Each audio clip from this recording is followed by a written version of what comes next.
Nice to meet you, everyone. My name is Norihisa Wada, and I'm from Tokyo, and I'm excited to be here with you to talk about games for health. And the part that I will be in charge of will be types of serious games and gamification. And before I go into my lecture, this is today's index. I think Becky-san has done a great job introducing me, but I will just kind of draw in more so that you feel confident that what I've been doing is relevant to what you are learning today. And also then going to the global games market. Everyone knows this is a huge market with a huge potential as a medium. And games has now exceeded the movie industry as a market size, and it's still growing. So it's a huge, huge market. And I think this is because that games motivate people. It's very immersive, and it's very strong emotionally to attract people. So if this game mechanics and element is put into good use, it has a strong impact, change the social behavior of people. So after we have kind of a common knowledge of global games market, the size, I'd like to go into the history of games beyond entertainment. People see games now as something that is beyond entertainment. For example, terminology serious games, gamification is born from this notion. And also, I would like to define what serious games is and also what gamification is. Sometimes it's confusing if you are first to learn about this. So I'll take time to kind of emphasize what are the similarities and differences between these terminology. And in the end, I will show you some examples of serious games as well as gamification. And maybe at the very end, we have some time left to do some activity or pitch in some games, and you have to classify which the game can be categorized.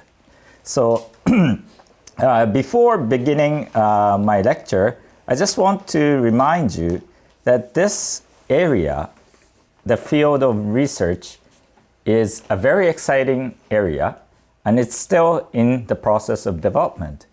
So there's no concrete definition. In some places it's more clear, but some places are vague.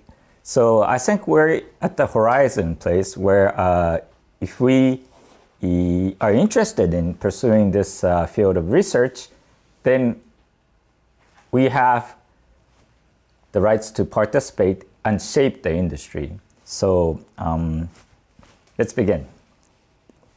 So about myself, maybe I should skip about this because Becky-san has done a great job. I am currently an executive vice president at a Tokyo-based company called EduLab. And EduLab provides a rigorous assessment technology and contents that are driven by assessments. And our clients are like Ministry of Education of Japan. And also, I am very interested in instructional design and how to create an environment where people can change their behaviors. That's my personal interest. And also, I have a privilege to represent Japan, to attend many gamification and serious games related presentations outside of Japan. So I'll explain about that later. And also my former company, which I used to work for, and which I am currently an advisor for, is known in Japan as Nintendo's education department. We developed and produced many Nintendo DS and Wii serious games. Okay, so first of all, by mentioning Nintendo DS, these are the games that I was involved in.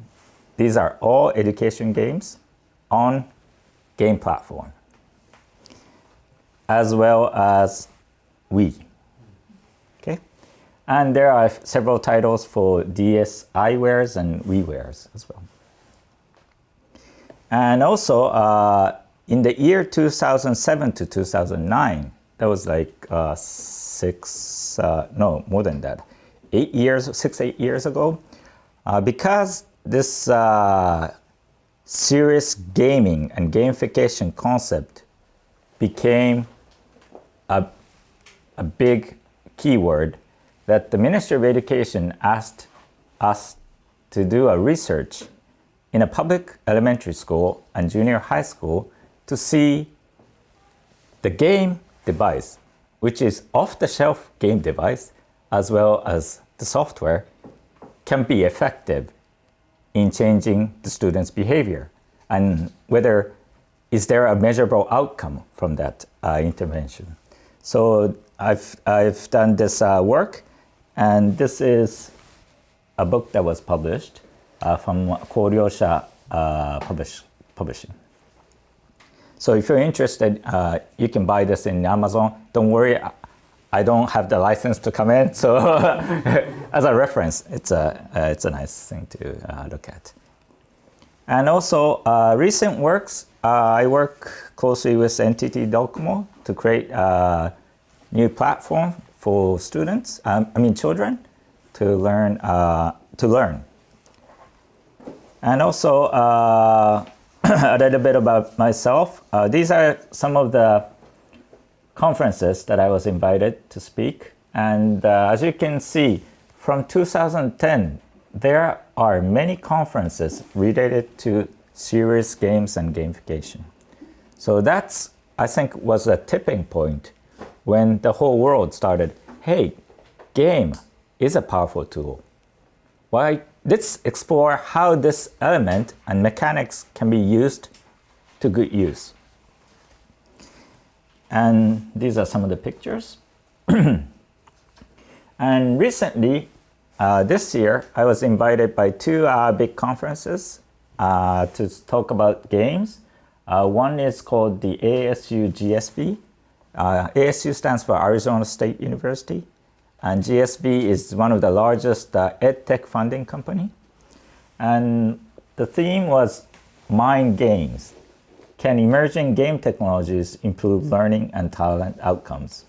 And I was one of the panelists there. And the gentleman sitting beside me on the left-hand side is the founder of Minecraft. You all know Minecraft? Yeah? Okay. And also, I was invited for EdTech Israel to talk about STEM and engagement. What can we do better? So my topic was how to engage people to change their behavior. And also, sometimes behavior change does not last. So how do we design it for the people to bounce back to the original behavior and maintain it? And for these conferences, if you're interested, YouTube links are there, so you can look at them. Okay. And also, I worked to support China Mobile. China Mobile is the largest mobile carrier in China, to launch educational base. They wanted to use some gamification elements to create games and provide it to Greater China.